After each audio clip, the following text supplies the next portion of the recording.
4 দিনের ব্যবধানে আবারও চট্টগ্রাম বন্দরের বহির্নোঙরে থাকা একটি তেলবাহী জাহাজে আগুনের ঘটনা ঘটেছে।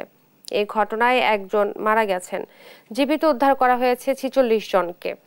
গত রাত 12টার দিকে ঘটনা ঘটে। প্রত্যক্ষদর্শীরা জানায়, হঠাৎই বিকট শব্দে কেঁপে ওঠে চট্টগ্রাম বন্দরের বহির্নোঙরে থাকা তেলবাহী ট্যাঙ্কার বাংলা সৌরভ।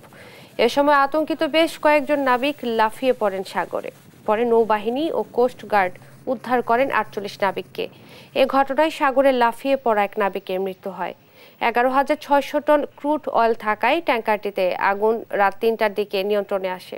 এর আগে সোমবার বিস্ফোরিত হয় বাংলার জ্যোতি নামে আরও একটি অয়েল ট্যাঙ্কার।